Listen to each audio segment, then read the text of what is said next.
അപ്പോസ്തല പ്രവൃത്തികൾ 17-ാം അധ്യായത്തിൻ്റെ 30 മുതലുള്ള വാക്യം.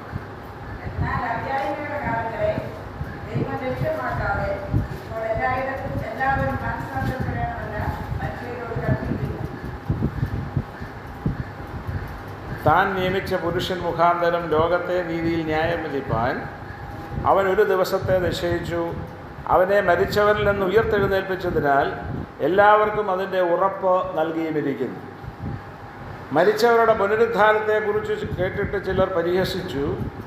മറ്റു ചിലർ ഞങ്ങൾ ഇതിനെപ്പറ്റി പിന്നെയും നിൻ്റെ പ്രസംഗം കേൾക്കാമെന്ന് പറഞ്ഞു. അങ്ങനെ പൗലോസ് അവരുടെ നടുവിൽ നിന്ന് പോയി. ചില പുരുഷന്മാർ അവരോട് ചേർന്ന് വിശ്വസിച്ചു. അവരിൽ അരയോപഗസ്ഥാനിയായ ദിയോനുസ്യോസും ദമരുസ് എന്നു പേരുള്ള ഒരു സ്ത്രീയും മറ്റ് ചിലരും ഉണ്ടായിരുന്നു. അപ്പോസ്തലനായ പൗലോസിൻ്റെ സുവിശേഷ യാത്രയിൽ തൻ്റെ രണ്ടാമത്തെ സുവിശേഷ യാത്രയിൽ താൻ അഥേന അല്ലെങ്കിൽ ഏഥൻസ് എന്നറിയപ്പെടുന്ന ആ പട്ടണത്തിൽ എത്തിച്ചേരുവാൻ ഇടയായിട്ട് തീർന്നു. ഇത് വളരെ തത്വജ്ഞാനികളായ പുതിയ പുതിയ ഉപദേശങ്ങൾ കേൾക്കുവാൻ ആഗ്രഹിക്കുന്ന ഒരു കൂട്ടം ആൾക്കാരായിരുന്നു അഥേനയിൽ പാർത്തിരുന്നത്. എന്നിട്ടും അങ്ങനെയുള്ള ആ ദേശത്ത് എന്നിട്ടും അവരുടെ ആ നിലവാരത്തിനനുസരിച്ചുള്ള ഒരു സന്ദേശം അപ്പോസ്തലനായ പൗലോസ് നൽകുവാൻ ഇടയായിട്ട് തീർന്നു. എന്നിട്ട് അതിൻ്റെ ഒരു കൺക്ലൂഷൻ ആണ് നമ്മൾ വായിച്ച 30-31 ഭാഗങ്ങൾ.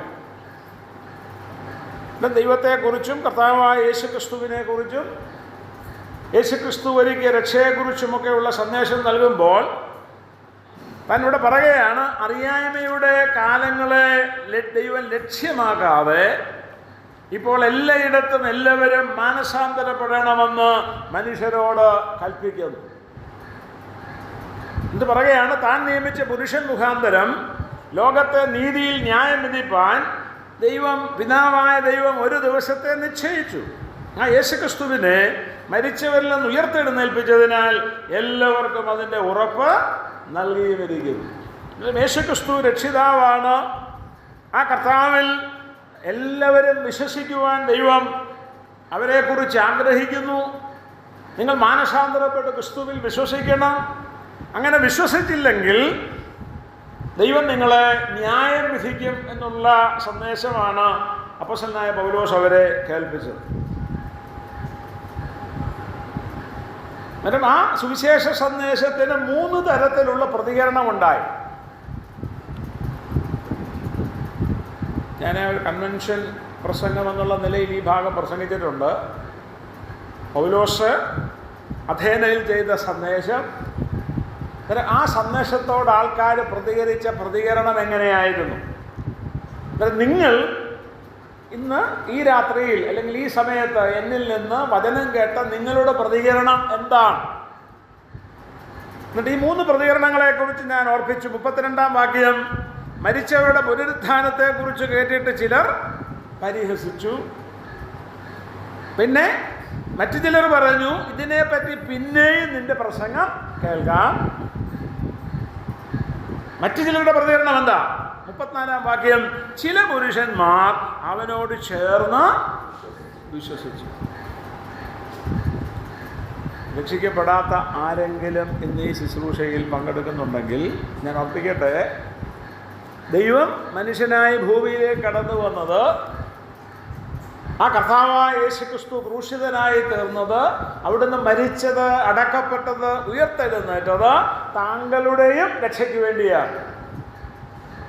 ഒരു വ്യത്യാസവുമില്ലാതെ എല്ലാവരും പാപികളായിരുന്നപ്പോൾ, ആ പാപത്തിന് ദൈവം വിധിച്ചിരുന്ന ശമ്പളം മരണമായിരുന്നപ്പോൾ, നരകമായിരുന്നപ്പോൾ, ആ അവസ്ഥയിൽ നിന്ന് നമുക്ക് സ്വയമായി നമ്മുടെ പരിശ്രമം കൊണ്ട്, നേർച്ചകാഴ്ചകൾ കൊണ്ട്, തീർത്ഥയാത്രകൾ കൊണ്ട്, ദേഹപീഡനം കൊണ്ട്, ബുദ്ധിയുടെ മാർഗം കൊണ്ട്, ഭക്തിയുടെ മാർഗം കൊണ്ട്, യോഗമാർഗം കൊണ്ട് മനുഷ്യൻ കണ്ടുപിടിച്ച ഒരു മാർഗം കൊണ്ടും മനുഷ്യന് ദൈവസന്നിധിയിൽ മോക്ഷം നേടുവാൻ, രക്ഷ നേടുവാൻ കഴിയാതിരുന്നപ്പോൾ അത്യുന്നതനായ ദൈവം, ദൈവത്വത്തിൽ പുത്രനായ ദൈവം മനുഷ്യനായ ഭൂമിയിലേക്ക് കടന്നു വന്നു താങ്കൾക്ക് വേണ്ടി ക്രൂശിതനായി തീർന്നു. അവിടുന്ന് മരിച്ചു, അടക്കപ്പെട്ടു, ഉയർത്തെഴുന്നേറ്റു. ഈ ക്രിസ്തുവിനോടുള്ള, ഈ സുവിശേഷത്തോടുള്ള താങ്കളുടെ പ്രതികരണം എങ്ങനെയാണ്? പരിഹസിക്കുന്ന പ്രതികരണമാണോ? പരിഹസിച്ച് തള്ളിക്കളയുന്ന പ്രതികരണമാണോ? ഇനിയും ഞാൻ വേണമെങ്കിൽ കേൾക്കാം എന്ന് പറയുന്ന പ്രതികരണമാണോ? അതോ ആ ദിയന്യസ്യോസും ദമരിസും, ഒരു പുരുഷനും ഒരു സ്ത്രീയും മറ്റു ചിലരും അതിനോട് ക്രിയാത്മകമായി പോസിറ്റീവായി പ്രതികരിച്ചതുപോലെ ആ സന്ദേശം ഏറ്റെടുത്ത് യേശുക്രിസ്തുവിൽ വിശ്വസിച്ച് ദൈവം ഒരുക്കിയ രക്ഷ അംഗീകരിക്കുന്ന കൂട്ടത്തിലാണ്? ദൈവം നിങ്ങളെ സഹായിക്കട്ടെ.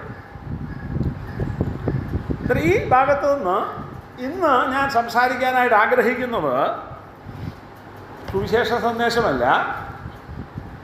അത് ഞാൻ പ്രാരംഭത്തിലൊന്ന് ഓർപ്പിച്ചു എന്ന് മാത്രം. രക്ഷിക്കപ്പെടാത്തവരാരെങ്കിലും ഉണ്ടെങ്കിൽ അവർക്ക് വേണ്ടി. നമ്മൾ 32 മുതൽ 34 വരെയുള്ള വാക്യങ്ങളിൽ പൗലോസ് പ്രസംഗിച്ച ദൈവവചനത്തോടുള്ള കേൾവിക്കാരുടെ പ്രതികരണം എങ്ങനെയായിരുന്നു? ദൈവസഭയിൽ ദൈവത്തിൻ്റെ ദാസന്മാർ വചനം ശുശ്രൂഷിക്കുമ്പോൾ നാം കേൾക്കുന്ന വചനത്തോടുള്ള നമ്മുടെ പ്രതികരണം എങ്ങനെയാണ് എന്നുള്ള വിഷയത്തിലേക്കാണ് ഇന്ന് നിങ്ങളുടെ ശ്രദ്ധയെ ക്ഷണിക്കുവാനായിട്ട് ഞാൻ ആഗ്രഹിക്കുന്നു.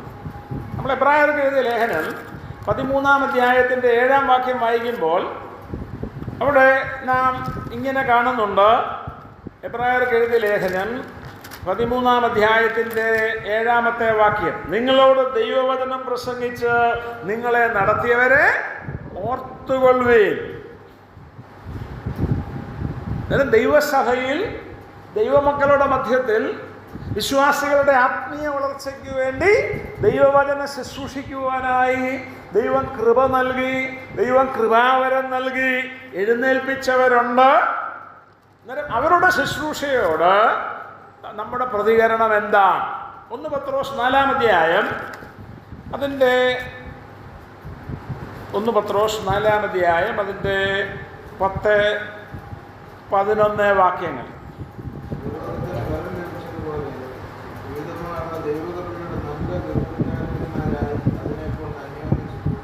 അന്നേരം ഓരോരുത്തരും വരം ലഭിച്ചതുപോലെ വിശ്വാസികളെ ഓർപ്പിക്കുകയാണ്, വിവിധമായുള്ള ദൈവകൃപയുടെ നല്ല ഗൃഹവിചാരകന്മാരായി അതിനെ കൊണ്ട് അന്യോന്യം ശുശ്രൂഷിക്കുക. എന്നിട്ട് പറയുന്ന എന്താ?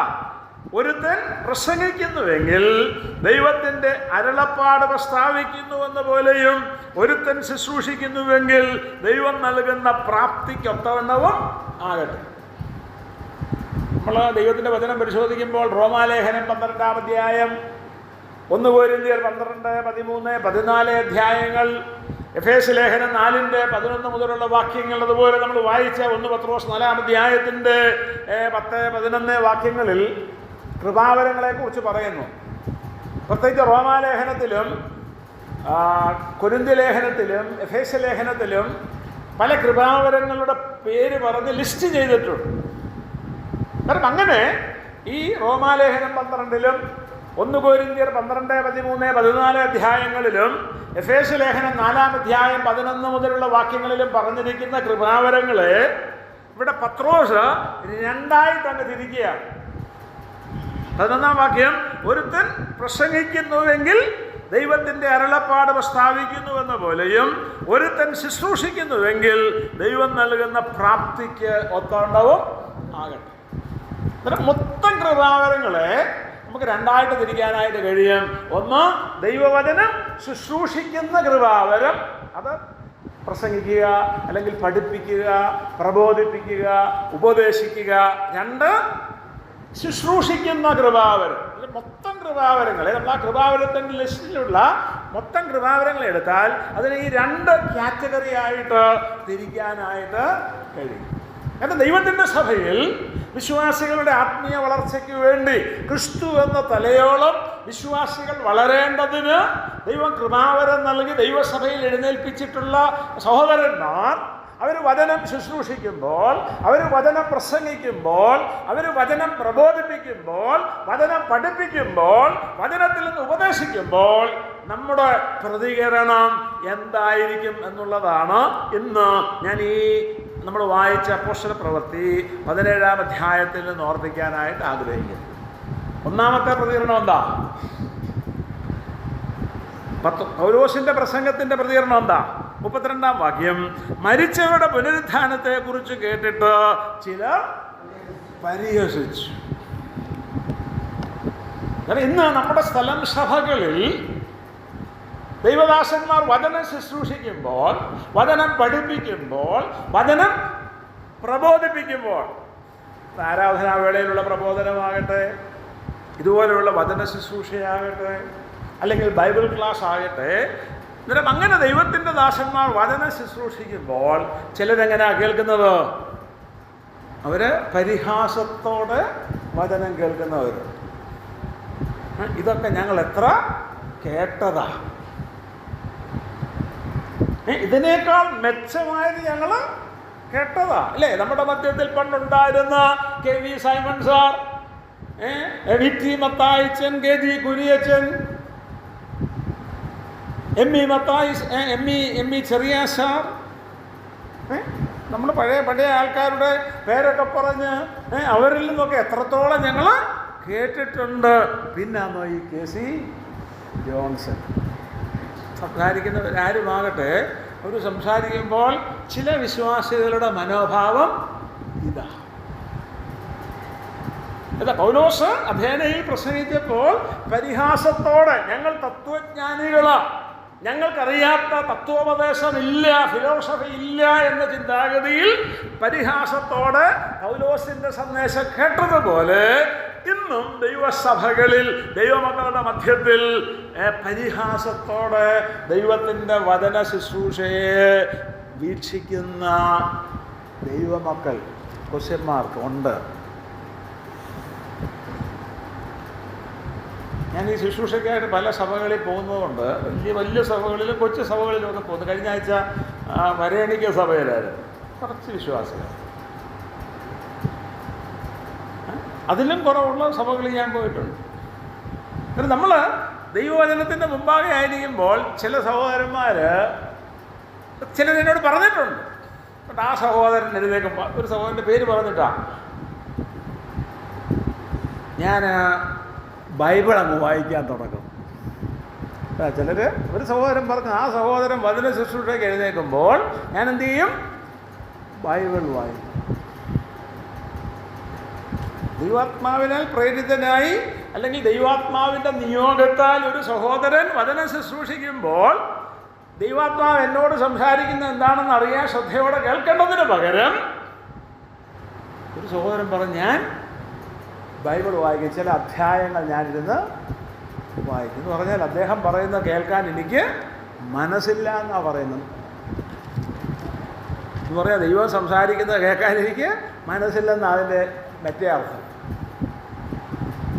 ചിലരുണ്ട് മൊബൈൽ ഫോൺ, അന്നേരമാണ് അവർ മൊബൈൽ ഫോണിൽ വാട്സാപ്പ് മെസ്സേജൊക്കെ ശ്രദ്ധിക്കുന്നത്, വരുന്ന വാട്സാപ്പിന് മറുപടി കൊടുക്കുന്നത്, SMS-ന് മറുപടി കൊടുക്കുന്നത്, ഇമെയിൽ നോക്കുന്നത്. അങ്ങനെ ചിലർ അവരുടെ സമയം മൊബൈൽ ഫോണിൽ അതിൻ്റെ മെസ്സേജൊക്കെ നോക്കാനായിട്ട് ചിലവഴിക്കുന്നവരെ നമുക്ക് കാണാനായിട്ട് സാധിക്കും. ഞാൻ ഓർപ്പിക്കട്ടെ, ദൈവത്തിൻ്റെ വചന ശുശ്രൂഷിക്കുവാൻ പരിശുദ്ധാത്മാവ് കൃപാവരം നൽകി ദൈവാത്മാവ് നിയോഗിച്ചയച്ച ദൈവദാസന്റെ ശുശ്രൂഷയോട് നാം ഒരിക്കലും ആ നിലയിൽ പ്രതികരിക്കാനായിട്ട് പാടില്ല. രണ്ടാമത്തെ പ്രതികരണം എന്താ? ഞങ്ങൾ ഇതിനെപ്പറ്റി പിന്നെയും നിന്റെ പ്രസംഗം കേൾക്കണം. എന്നിട്ട് അവർ പ്രോത്സാഹിപ്പിക്കുന്നവരാ. നീ പ്രസംഗിച്ചോ അല്ലേ? പൗലോസ് പ്രസംഗിച്ച് യേശുക്രിസ്തുവിനെ കുറിച്ചുള്ള വചനം ഇതുപോലെയുള്ള എത്ര പ്രസംഗം വേണേലും പ്രസംഗിച്ച് ഞാൻ കേട്ടോളാം. പക്ഷെ അത് ഏറ്റെടുക്കാൻ അവർക്ക് മനസ്സില്ല. ചില വിശ്വാസികൾ അങ്ങനെയാണ്. അപ്പം നമ്മുടെ ഇടയിൽ ഏത് പുതിയ പ്രസംഗകനുണ്ടെങ്കിലും എവിടെ കൊണ്ടുവരും? നമ്മുടെ സഭയിൽ കൊണ്ടുവരും.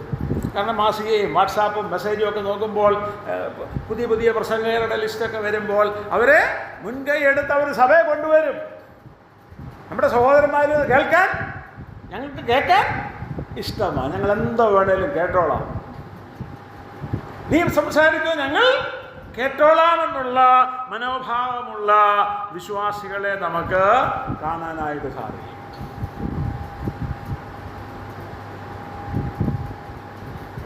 അവരെന്തിനാ കേൾക്കുന്നത്? അവർ കേൾക്കുന്നത് എന്തിനാ? അത് ഏറ്റെടുക്കാനല്ല അവർ കേൾക്കുന്നത്. അവർ കേൾക്കുന്നത് എന്തിനു വേണ്ടിയാ? വിമർശിക്കുന്നതിന് അല്ലേ? പൗലോസിൻ്റെ പ്രസംഗം കേട്ടപ്പോൾ ഇച്ചിരി കഴമ്പുണ്ടെന്ന് അവർക്ക് തോന്നി. അതുകൊണ്ടാണ് പറഞ്ഞത്, അവരുടെ ആ തത്വജ്ഞാനത്തിൻ്റെ നിലവാരത്തിനുള്ള ഒത്ത വാക്കുകൾ പൗലോസ് പറഞ്ഞതുകൊണ്ട്. പൗലോസിൻ്റെ ഫുൾ മെസ്സേജ് ഇവിടെ രേഖപ്പെടുത്തിയിട്ടില്ല, അതിൻ്റെ ഒരു സമ്മറിയാ ലൂക്കോസ് രേഖപ്പെടുത്തിയിരിക്കുന്നത്. അന്നേരം ആ ജ്ഞാനത്തിൻ്റെ വാക്കുകൾ കേട്ടപ്പോൾ ഇനിയും അങ്ങനെയുള്ളത് കേൾക്കാൻ ഞങ്ങൾക്ക് ഇഷ്ടമാണ്. എന്തിനു വേണ്ടിയാണ് കേൾക്കുന്നത്? വേണമെങ്കിൽ അവനെയും വിമർശിക്കാൻ എന്തെങ്കിലും സാധ്യതയുണ്ടോ എന്നറിയാനായിട്ട് വചനം കേൾക്കുന്നവരുണ്ട്.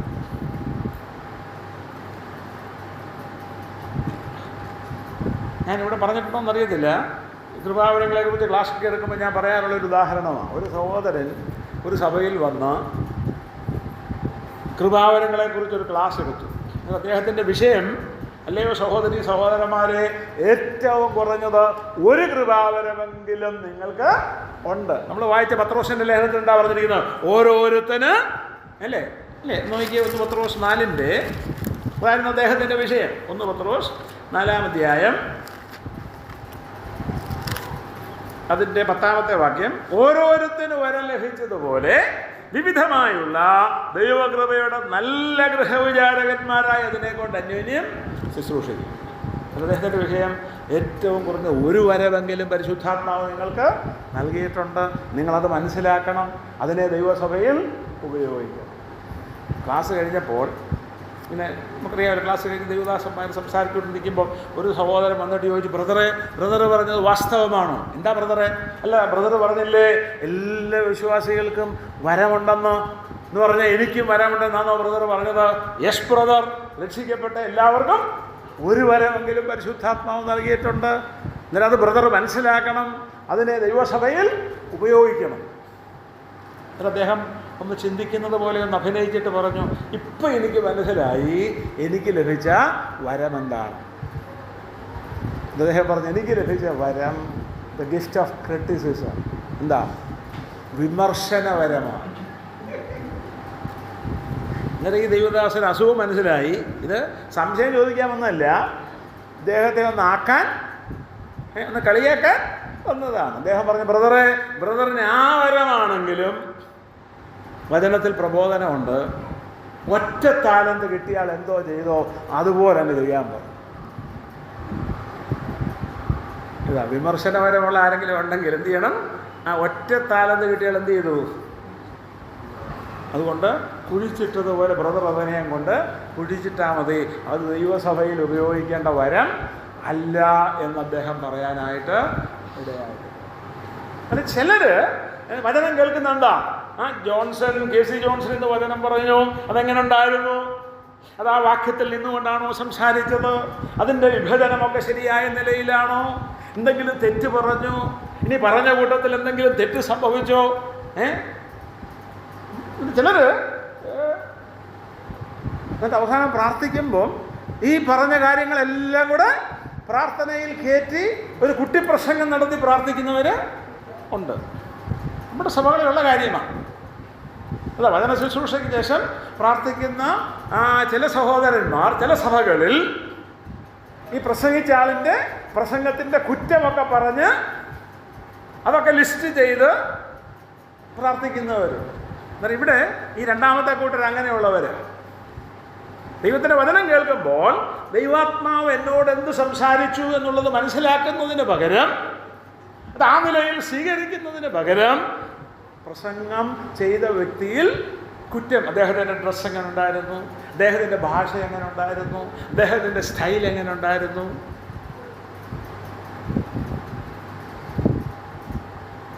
അങ്ങനെ പറയുന്നവരൊക്കെ ഉണ്ട്. ഓക്കെ, നമ്മൾ ആ കൂട്ടത്തിലായിരിക്കാൻ പാടില്ല എന്നുള്ളത് കൊണ്ടാണ് ഞാൻ ഈ ഭാഗം ഇന്നെടുക്കാനായിട്ട് ഇടയായിട്ട് വരുന്നത്.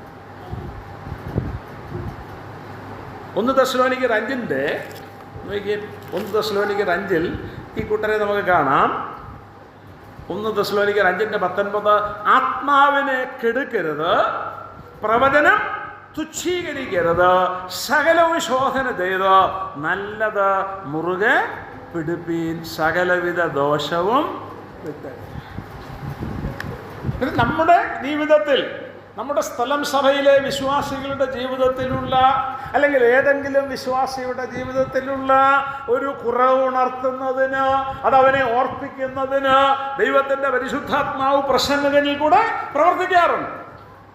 ഇപ്പം ഞാൻ ഇപ്പോൾ ഇന്ന് പ്രസംഗിക്കാനുള്ള ആ പ്രസംഗ വിഷയം അത് കഴിഞ്ഞ ദിവസങ്ങളിലൊക്കെ പ്രാർത്ഥിച്ച് ധ്യാനിച്ച് ഒരുങ്ങി ഇന്നത് സംസാരിക്കണമെന്ന് പറഞ്ഞ് ഞാൻ ഒരുങ്ങി പോകാറുണ്ട്.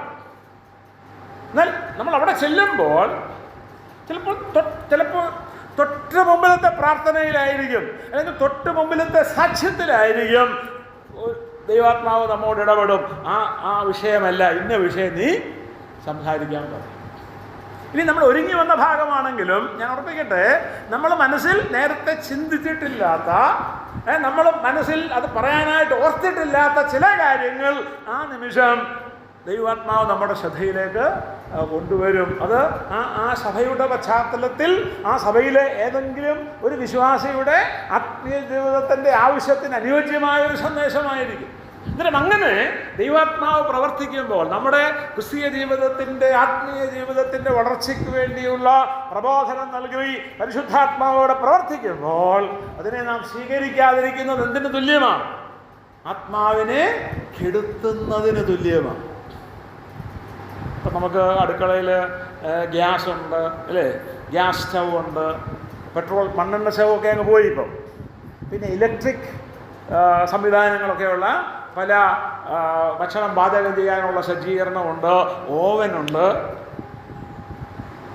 എന്നാൽ പണ്ട് കാലത്തൊക്കെ എന്തോ ആയിരുന്നു, നമ്മുടെ അമ്മച്ചിമാർ പറമ്പിലൊക്കെ തൂത്ത് കരിയില ശേഖരിച്ച്, അല്ലെങ്കിൽ തെങ്ങിൻ്റെ ഓലക്കാല, പിന്നെ എന്തോ മടല്, കൊതുമ്പ്, അങ്ങനെയുള്ള കാര്യങ്ങളൊക്കെ ശേഖരിച്ച് വളരെ പ്രയാസപ്പെട്ടാണ് എന്ത് ചെയ്യുന്നത്, തീ കത്തിക്കാറ്.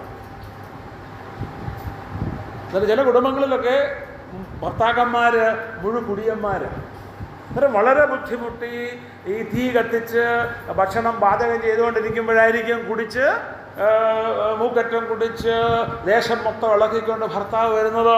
ഇവിടെ ഭാര്യ കുക്ക് ചെയ്യുന്നത് കാണുമ്പോൾ ഒറ്റ തട്ട മംഗലത്തിൽ ഭക്ഷണം പാചകം ചെയ്തുകൊണ്ടിരിക്കുമ്പോൾ അതെല്ലാം കൂടെ പൊട്ടി ഈ തീക്കകത്തോട്ട് വീഴുകയാണ്, തീ കെട്ടുപോവുകയാണ്.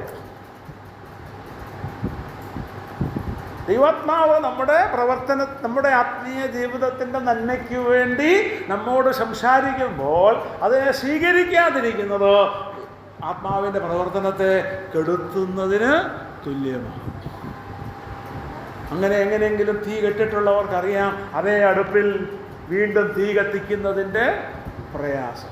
വളരെ ബുദ്ധിമുട്ടിയാലേ അതേ അടുപ്പിൽ വീണ്ടും നമുക്ക് തീ കത്തിക്കാനായിട്ട് കഴിയുകയുള്ളൂ. ദൈവാത്മാവ് നമ്മോട് സംസാരിക്കട്ടെ. അന്നേരം ചിലർ പരിഹസിച്ചു, മറ്റു ചിലർ വേണമെങ്കിൽ കേൾക്കാമെന്നുള്ള മനോഭാവം. മൂന്നാമത് ചില പുരുഷന്മാർ അവനോട് ചേർന്ന് വിശ്വസിച്ചു.